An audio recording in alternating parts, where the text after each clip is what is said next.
ini anak dulu di Al-Firdaus sampai kelas 3 SD, ya. Kemudian enggak di situ di Al-Firdaus dia bukan seorang bintang kelas, masukkan ke pondok. Ternyata di pondok sebelum subuh dia harus mandi air pancuran yang dingin sekali, kepalanya harus digurujuki setiap sebelum subuh sama sebelum asar.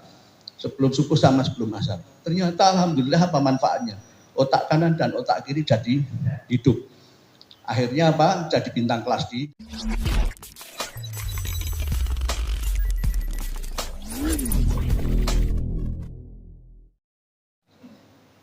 Nah, oleh sebab itu saya menganjurkan kepada saudara-saudara saya yang belum terlanjur, yang barangkali usianya masih muda-muda, masih punya anak-anak kecil, itu kita harus tega, kita paksa masukkan ke pondok.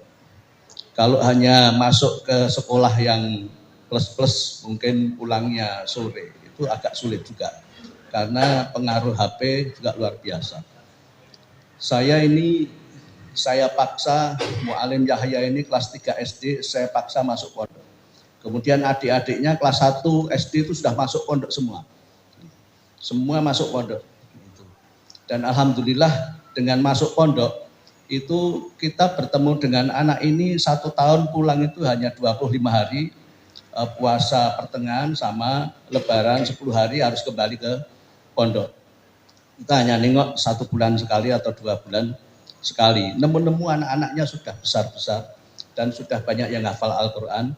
Saya punya anak perempuan cantik yang belum nikah, sekarang ya di Abu Bakar untuk bahasa Arabnya, alhamdulillah sudah hampir selesai dan lagunya hampir mirip dengan kakaknya ini.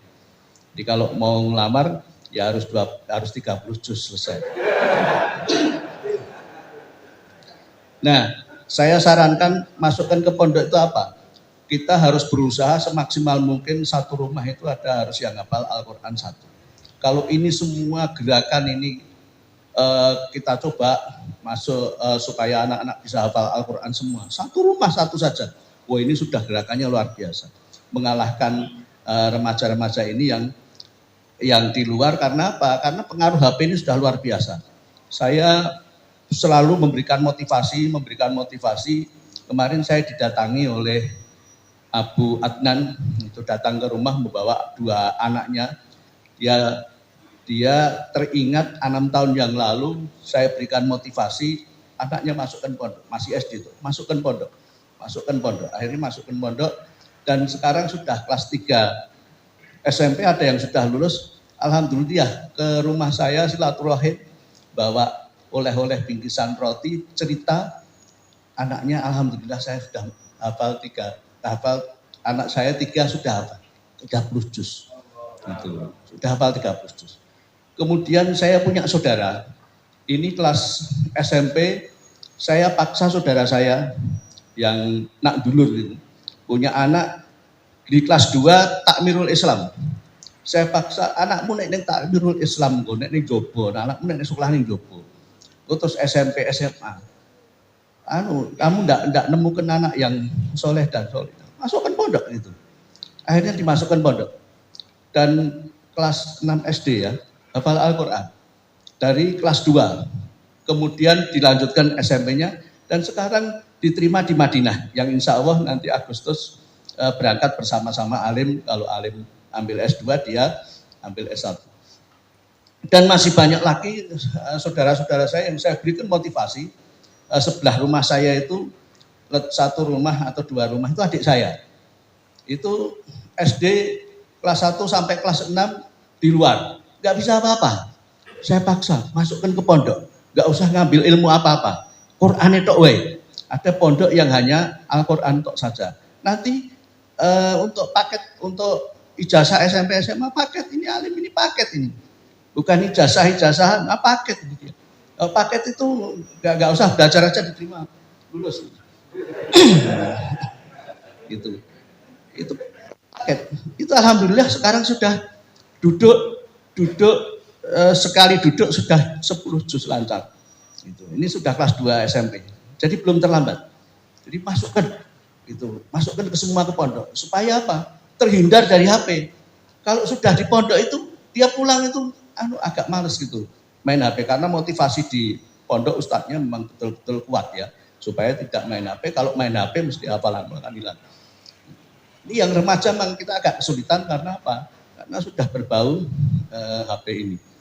Jadi bagaimana kita harus menciptakan satu rumah itu satu orang yang hafal Al-Quran. Alhamdulillah di gang saya ini sudah ada yang hafal Al-Quran, kemudian ponakan saya tadi juga sudah mulai mendekati hafal Al-Quran, dan di rumah saya juga sudah ada 2. Saya bukan 2 ya, mantu saya hafal Al-Quran, anak saya hafal Al-Quran, kemudian adiknya ini insya Allah hampir selesai hafal Al-Quran. Jadi ini penting sekali. Dengan hafal Al-Quran itu ilmu-ilmu yang lain mudah. Ya tak ajari nyopir sekali saya sudah bisa. Tadi ngebut luar biasa sampai sini hanya kira-kira mungkin 2 atau 3 menit. Itu bisa diajari sekali. Gitu. Terus komputer itu diajari sebentar aja dia sudah nyari sendiri. HP diajari sebentar dia juga sudah bisa nyari sendiri. Karena apa? Karena ini sudah terlatih. Gitu. Kemudian kelebihannya di pondok.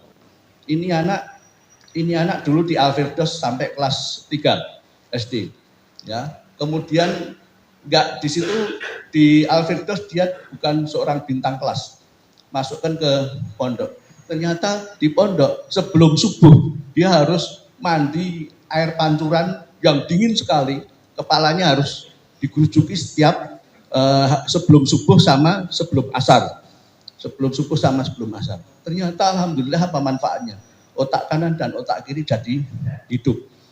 Akhirnya apa? Jadi bintang kelas di pondoknya. Kalau di rumah, ibu-ibu ini goleknya banyu anget. Digodoknya banyu anget itu orang ndang digugah-gugah, ayo iki lho wis tak godoknya banyu anget, nganggo banyu anget kok ndak masuk angin. Itu ojo kepalane, dirauki tok wae sirahe. Itu tadi bodoh. Gitu.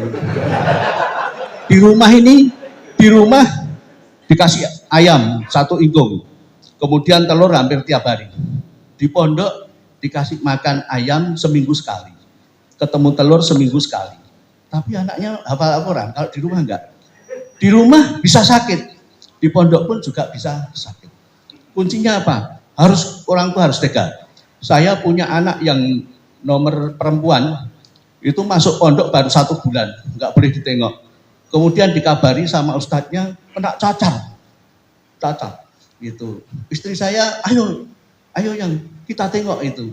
Ya tengok, saya carikan pinjaman keker gitu. Dari jauh dikeker gitu. Kamu nggak boleh deket. Dari jauh dikeker. Nangis dia. Wah nangis. Dibawa pulang enggak. Kamu mau masuk neraka apa masuk surga? Kalau manut suami masuk surga. Enggak, pulang. Ayo kita pulang.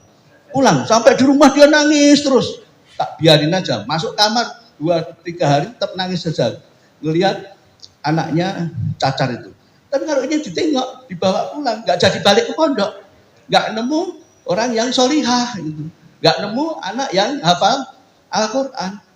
Ini juga seperti itu. Ini sudah mogok dunia. Kelas berapa ya? Kelas 4, mogok, masuk ke kolong meja, diajak balik ke pondok nggak mau. Wah saya ngerayu terus sampai tak kasih hadiah apa sudah macam-macam gitu. Itu akhirnya balik pondok.